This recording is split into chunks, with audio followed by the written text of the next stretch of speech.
we just kept popping up at the same places. And she came to our class reunion here a couple of weeks ago. And I saw her on the internet doing stories. And we got to find somebody to sign up for this. So I said, folklore, storyteller, Melba, come. So she came. So we're just excited to have her. She's really fun. She's quite something. So enjoy her. Is your mic on? Yes. Is everybody else hearing? Hello. Is it just my hearing? Can you hear me? Yes. Okay. Very good. I have such a quiet voice.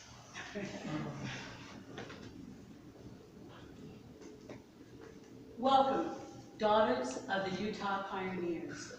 Today we're going to hear some stories of maybe adventures that your ancestors have shared in one way or another. Welcome. I appreciate the opportunity to share some tales. These are some of my favorites, and I hope you'll enjoy them as well. Samuel and Arabella Parker lived in Kaysville, Utah. And while they were living there, Samuel lost 2 mules. For several days, he went around looking for those silly mules and could not find them. He heard of a fellow in the community that owned what was called a pier stone. These pier stones are very rare. Only certain people can look into a pier stone, can look for lost cattle or lost livestock, can find a missing person, and sometimes they can even foresee an event in someone's future. Samuel and Arabella arrive at the man's house. Can you find our mules? The man looks into the pier stone and sees the 2 mules, 4 miles away, snoozing under a tree, being definite slackers. The man asks Samuel, do you want to take a look? I do. He doesn't know if he'll see anything.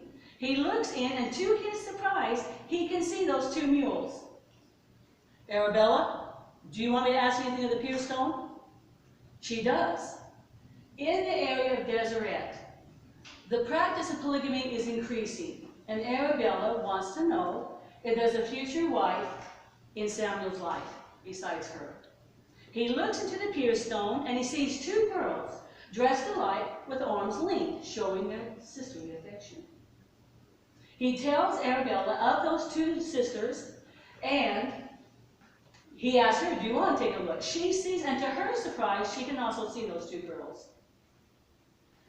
Samuel thanks the fellow for helping them find their livestock. They leave, they pick up their mule with probably a little bit of murmuring, arrive home, and at the house, Samuel asks Arabella, will you accept these 2 girls as future wives? In the future, she says. 5 years later, Samuel and his family are called to leave Kaysville, move up to a new area of Deseret called Frankville, Idaho. Another man in his family, Thomas Smart, is also from Provo, is told or asked to move up to Idaho to help colonize that area of Deseret. They both move up. Thomas and Samuel become friends, become partners. They build a sawmill, they build a grist mill. That is their occupation. They're helping colonize the area, and then news spreads. Brigham Young is going to come to visit. Sisters, you remember when we watched the morning conference, and before the afternoon conference, sometimes they'll have a special about how a prophet is going to visit somewhere in another area of the country, and all the young kids and teenagers preparing the elaborate dance and entertainment. Think how exciting it is to meet a prophet of God. It's harder when there's no television. The day has come. They meet at the chapel. Samuel is in the bishopric of the ward. As the meeting starts, the opening song, 2 young women walk down the aisle, freshly imported hats, dressed similar, arms linked. These are 2 daughters of Thomas Smart. Thomas has visited the Smart home, but he never considered these girls as romantic interests. After the meeting, he grabs Arabella. They rush down to the aisle to meet these two girls. Do you recognize these young women? Arabella says, I do. 1 year later, Samuel marries the oldest sister. A year after that, Samuel marries the second sister. It's only when the all-one family that Samuel admits that he had seen their future. And that is the story of a romance influenced by a rock. Come, come, ye saints, no toil nor labor fear, but with joy wend your way. Though hard to you this journey may appear, grace shall be as your day. 1840, a young fellow by the name of Edwin Ruskin, 15 years old, lives in Leeks, England. His father, Richard Ruskin, is a silk merchant. His mother, Lettice Ruskin, is blind.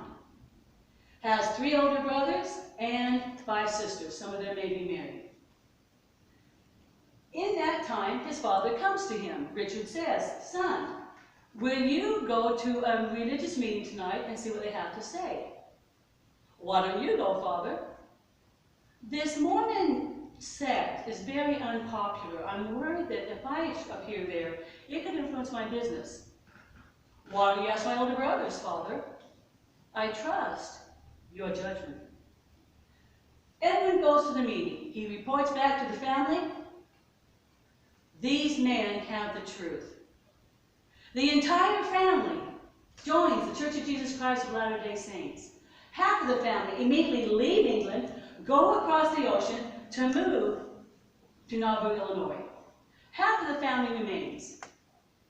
2 years later, Edwin is now 17 years old. The family is ready to move to America. Some of the delay may have been because of their concern for Lettice going across the ocean being blind.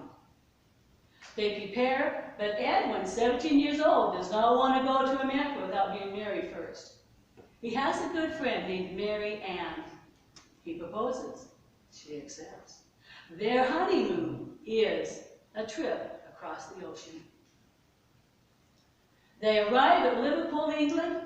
First class, second class passage on the boat is 10 pounds.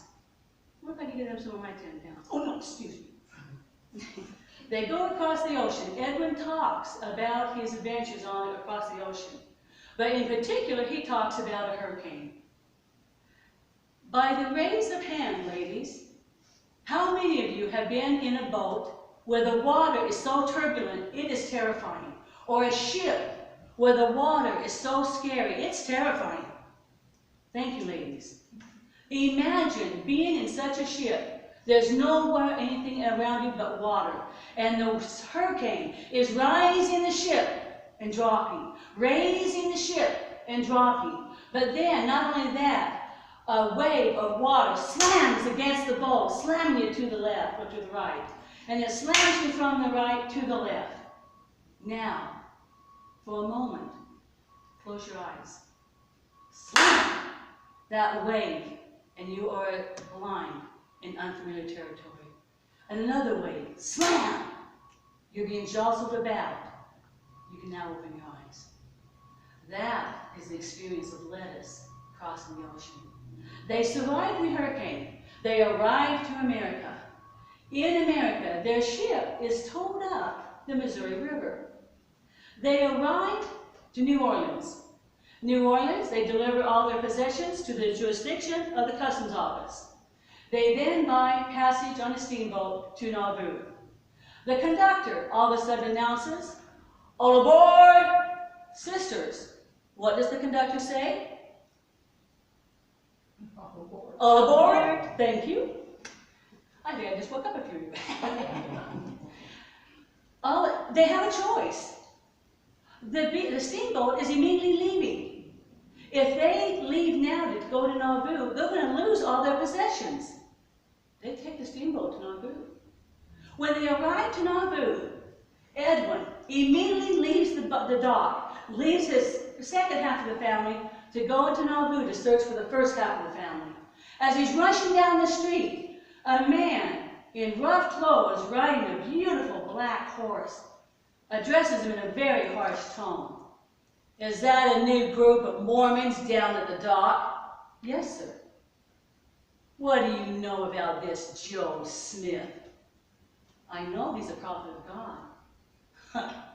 "I bet you expected some white-haired man with a beard, an old, white beard. What would you say if I told you I was Joe Smith?" "I would say, you're a prophet of God." The man's tone gentled. "I am Joseph Smith," he admits.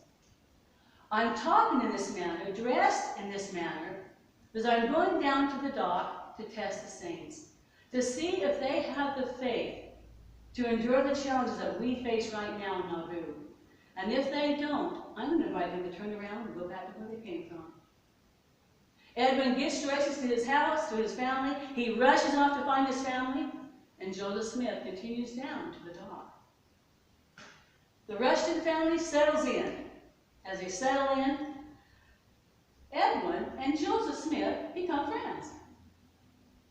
As they become friends, since the Rushton family has such wonderful musical talents, they will go outside the Smith home and during Christmas will serenade the Smiths. Sometimes they'll spend some evenings inside the household of the Smiths to entertain them with the musical talents. The persecution of the saints is getting worse and worse.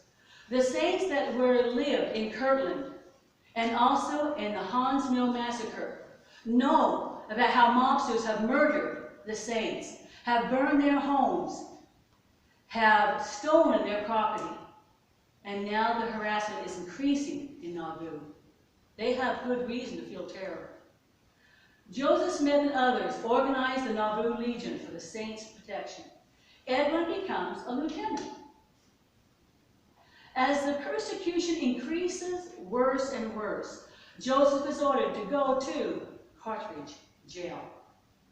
As he is riding his horse out of Nauvoo, Edwin is standing at the gate of the mansion house, and he overhears a conversation between Emma and Joseph.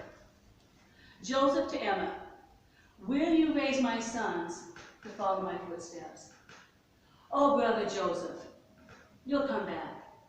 He asks the same question 3 times, and she answers the same.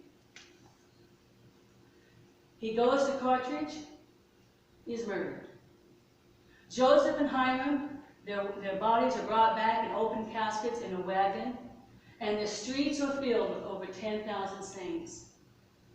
Some of these saints were not merely crying sorrow. There was wailing, a sorrow so intense, the high-pitched cries of the saints in turmoil and loss. The church has only been organized for 14 years. They've lost the prophet of the church. And what's going to happen to the church? What's going to happen to us? They wonder.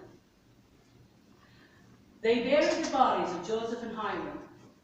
But that night, they then dig up the bodies and relocate them to a different location because they're worried that people would desecrate the graves. The persecution increases, harassment, the mobs that harassing the saints. And as they combat the challenges of Nauvoo, saints start preparing to head west. As they prepare to head west, Brigham Young asked Edwin, "Will you stay behind to help the poor and the sick prepare to come across the plains?" Edwin says yes.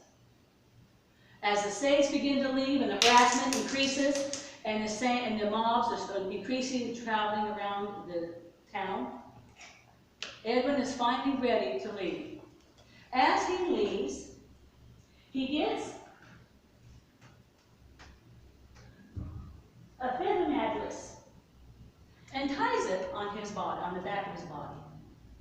He's lugging this big mattress behind him. His wife puts possessions in her apron to carry possessions. They're walking down the street, and a member of the mob says, "I'm going to shoot you."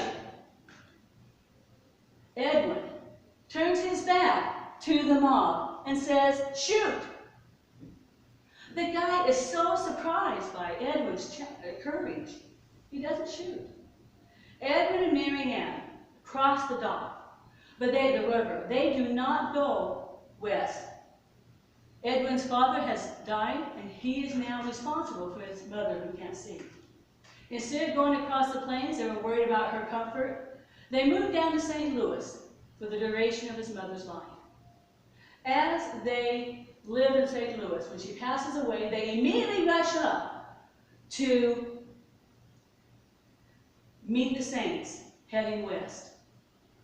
Their assignment for their group is to train 10 Englishmen to yoke oxen.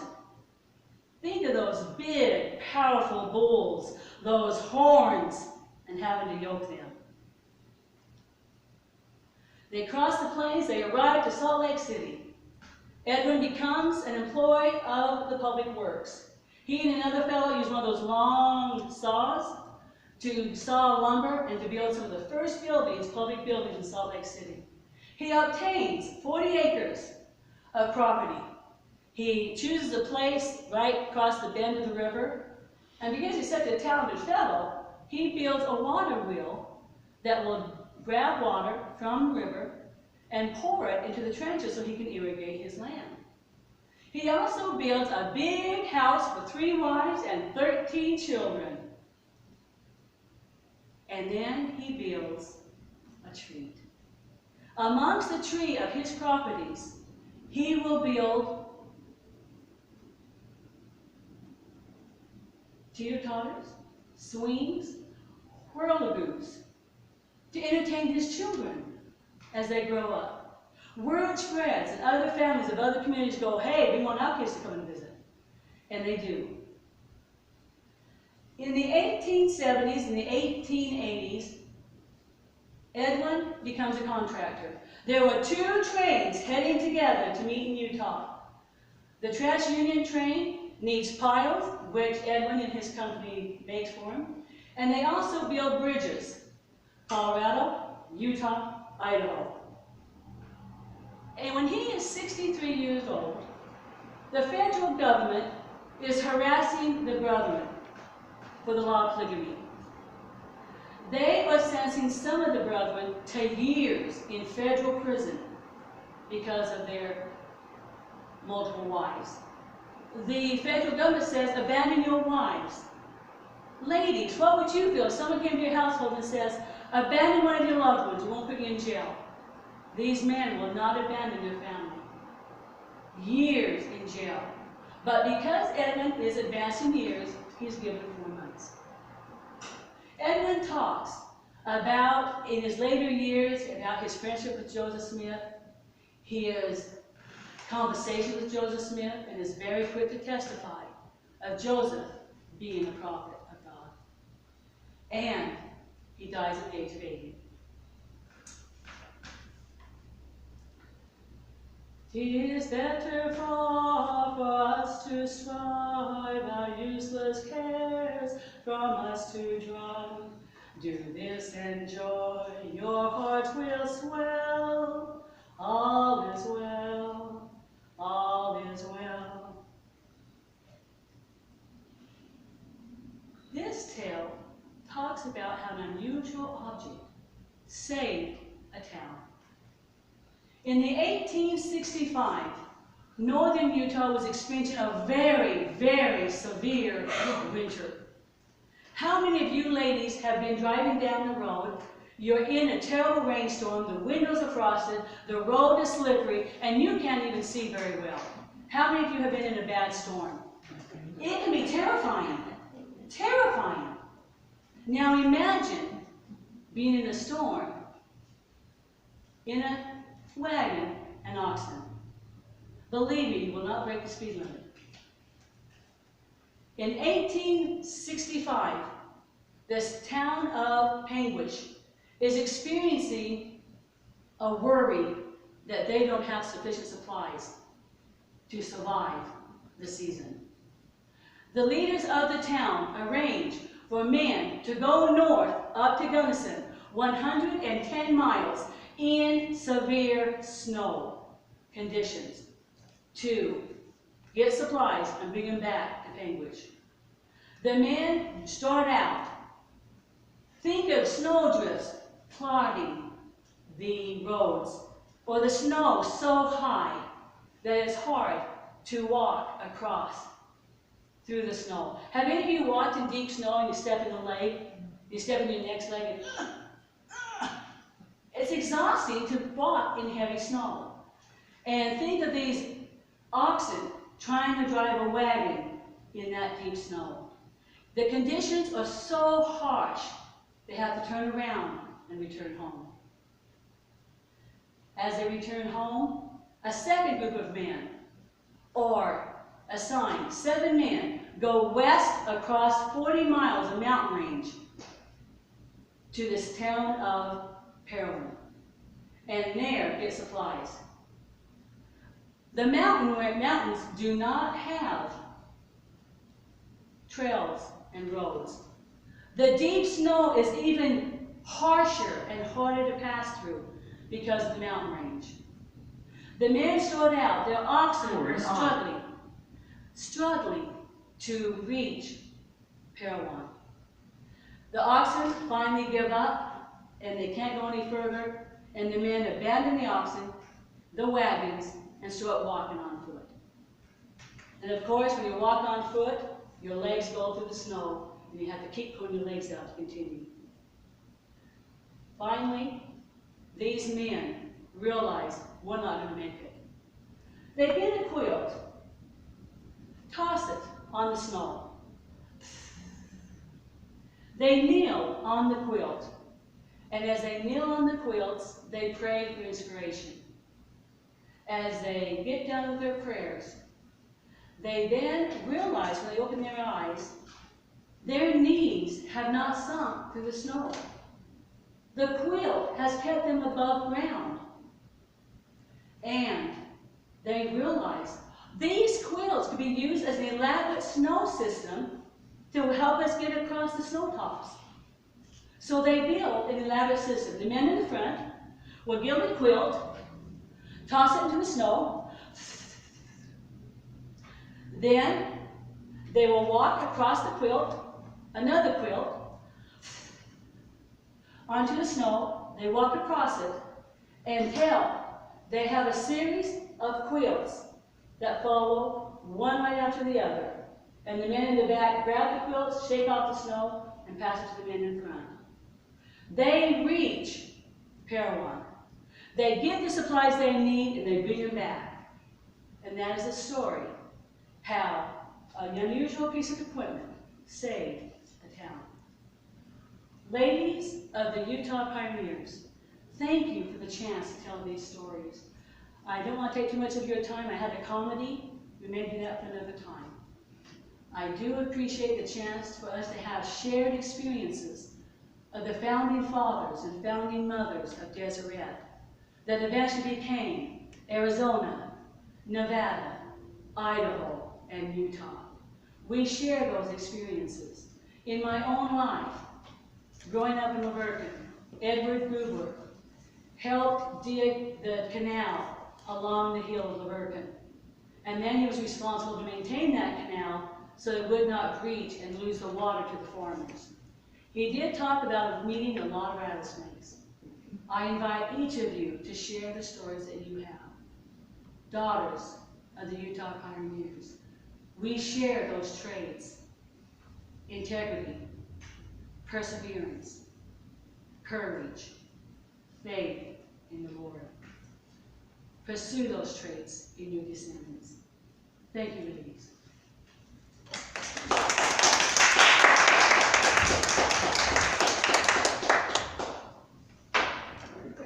Thank you.